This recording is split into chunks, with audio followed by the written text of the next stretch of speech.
Pontius Pilate thought he could absolve himself of responsibility by condemning Jesus and washing his hands in front of the crowd. But his decision had devastating consequences. After the crucifixion, Pilate faced a life marked by guilt, shame, and a tragic end that many are unaware of. What happened to him after that fateful moment will surprise you. In this video, you will discover how Jesus' death led to Pilate's own destruction. Pontius Pilate, the Roman governor, could not have imagined that he was about to face one of the greatest dilemmas of his life. He was a man accustomed to power, brute force, and politics. But when Jesus was brought before him, something different happened. The crowd was crying out for blood, and the religious leaders were demanding crucifixion. Pilate, as tough as he was, sensed that something was wrong. It was as if he knew, deep down, that Jesus did not deserve the fate awaiting him. Have you ever noticed how, sometimes, we know something is wrong, yet we give in to external pressures? And it's not that Pilate didn't try to find a way out. He even suggested that the crowd choose between releasing Jesus or Barabbas, a notorious criminal. But have you ever seen when a crowd is swept away by frenzy? It's as if reason is completely swept aside. The choice of Barabbas was a shock to Pilate, but at the same time, it was what he needed to try and wash his hands of the guilt. Who hasn't tried to shift responsibility when things get tough, right? Deep down, he knew he was only delaying the inevitable. Pilate's washing of hands, a simple gesture, became a symbol of a decision far greater than himself. Do you know that feeling of doing something to ease your conscience, but deep down, you know it doesn't change anything? That was exactly it. Pilate, a man used to commanding and ordering, found himself cornered. He knew that Jesus was innocent, but there were larger forces at play: politics, the crowd, religious pressure. And many times politics has nothing to do with what's right or wrong, does it? It's curious how decisions made in power carry such heavy weight. Sometimes in life, we make choices out of fear of losing something, perhaps position, stability, respect. Pilate was caught between a rock and a hard place, literally. And when he finally gave the verdict condemning Jesus to death, he knew he was giving in to the pressure. Now think, how many times in life do we make decisions because we feel like we have no choice? Pilate's story is about that, about making concessions to save oneself. Have you ever noticed how certain choices we make stick to our conscience, like a shadow that follows us? Pilate felt that. The crucifixion of Jesus wasn't just a historical moment, it was a decision that would haunt Pilate for the rest of his life. Imagine carrying the weight of being responsible for the death of someone you know is innocent. Worse yet, someone who would later become a central figure to millions of people. Pilate's downfall began here, in the hands he tried to wash. And so, without realizing it, Pilate opened the door to his own demise. The dilemma that started with Jesus' decision was only the beginning of a downward spiral. His life would never be the same, and this decision would haunt him until the end. But what he didn't know, or perhaps knew and chose to ignore, is that you can't simply erase a choice like that. And what happens after that? Well, that's where the story gets interesting. That gesture of washing his hands might have seemed like an easy way out for Pilate, but was it really? Symbolically, he was trying to rid himself of the responsibility for Jesus' death. But it's as if he were only deceiving himself. Because deep down, Pilate knew that no one could relieve him of that guilt. Have you ever felt that way? As if you were trying to escape from a choice that would inevitably come back to haunt you? Pilate tried, but that choice never left him. And it's funny, right? He did everything to absolve himself. He washed his hands in front of everyone as if that was enough to free him from the weight.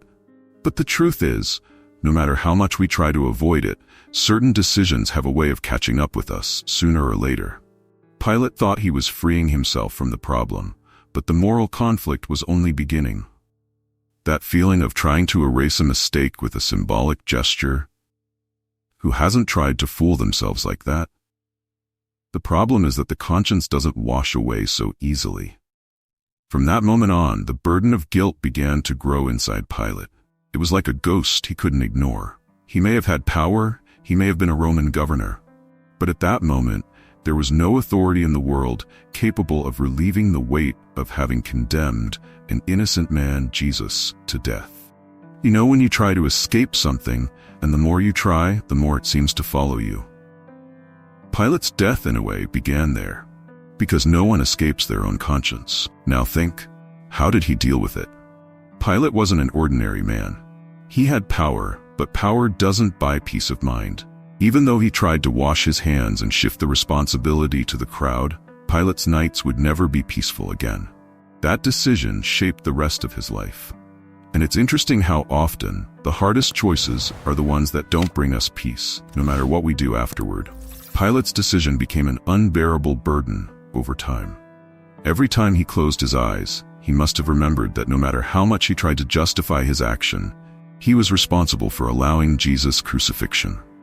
And that, my friend, can't be washed away with just a simple act of hand-washing. The choices we make shape our destiny, and for Pilate, his choice defined his end. An end that, ironically, he tried to avoid from the very beginning. And so Pilate continued his life, trapped in the conflict between his political position and his morality. This is the kind of decision that stays with you, that changes everything. But there was still more to come for Pilate. His attempt to escape responsibility had only just begun, and soon he would face other consequences that would lead him even deeper into his own ruin. Claudia Procula, Pilate's wife, was a figure apart in this story. While her husband was immersed in political issues and the pressures of the crowd, she had a disturbing dream. Imagine the scene. Amidst the chaos surrounding Jesus' trial, she wakes up with a terrible feeling, knowing that something was very wrong. And like anyone who loves someone, Claudia did what she could.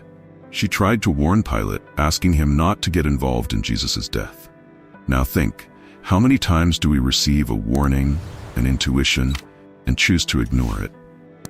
Claudia's dream was one of those warnings that, if taken seriously, could have changed the course of history.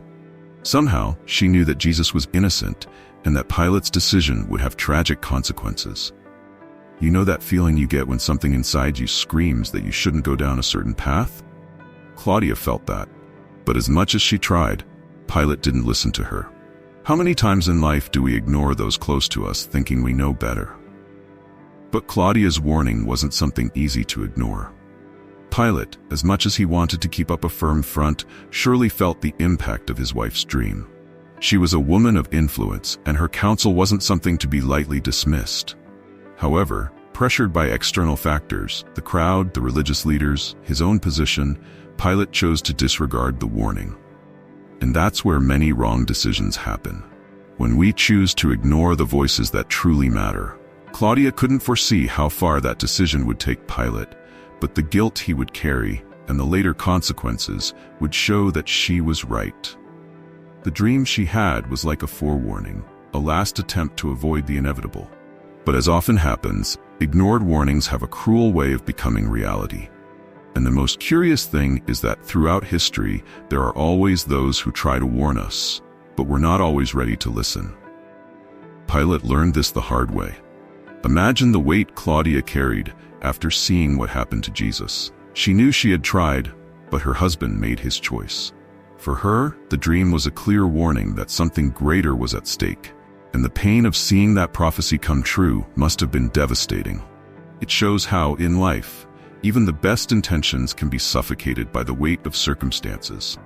Claudia knew something was wrong, but like many of us, she was powerless to change the course of events. And so, Pilate ignored his wife's advice, a mistake that would deeply mark his trajectory. But the story doesn't end there. The consequences of Pilate's choice, especially after the crucifixion and resurrection of Jesus, would exact an even greater toll, both on him and those around him. Claudia's dream was just the beginning of a series of events that would lead Pilate to his own downfall. After the crucifixion of Jesus, Pilate's life began to unravel in ways he could never have foreseen. The guilt of condemning an innocent man, especially someone like Jesus, began to erode his peace of mind. Imagine the scene. Every night, he would close his eyes and relive those decisive moments. The weight of that choice became unbearable. You know that feeling of deep regret that haunts you when you're alone in silence? For Pilate, that feeling intensified with each passing day. And it wasn't just the guilt. Rumors of Jesus' resurrection began to spread, and with them, Pilate's torment only grew. After all, if Jesus had indeed risen from the dead, what did that mean for him, the man who allowed his execution? Spiritual doubts and fears began to consume Pilate. He, who had once been firm in his political decisions, was now immersed in a crisis of faith. Can you imagine what it must be like to question all your beliefs after making a decision that changed the course of history? Moreover, there was the social pressure. At that time, Judea was a boiling pot of political and religious tensions, and Pilate's role in the crucifixion only worsened the situation. He felt isolated, lost in his own mind, as he tried to balance his position of authority with the growing chaos around him. With each new report about Jesus and his followers, Pilate's guilt seemed to grow. Anyone who has experienced a period of anguish knows that sometimes the greatest enemy isn't outside, but within ourselves. Pilate tried to continue with his life, but the ghosts of his choices were always present. It's like trying to walk with a massive stone on your back. No matter how much he tried to move forward, the emotional and spiritual weight was unbearable. He constantly wondered if he could have acted differently, if he could have prevented Jesus' death. That kind of doubt can consume anyone. And the truth is, regret is one of the heaviest burdens we can carry. But it wasn't just the guilt that affected him. The spiritual consequences were even deeper. Pilate, a man who had never concerned himself with matters of faith, began to question his own soul. If Jesus truly was who he claimed to be, what did that mean for him? His position of power, once so solid, now seemed insignificant in the face of the eternal questions that arose. It's curious how sometimes we need to face a crisis to begin questioning what really matters. And so, Pilate sank deeper and deeper into his own darkness. The consequences of his actions went far beyond what he could have imagined, affecting not only his public life, but also his mental and spiritual health. Yet fate had more surprises in store for him. Pilate's downfall was only beginning, and the events that followed would prove to be the final blow to his already fragile existence. Pilate's decline was inevitable.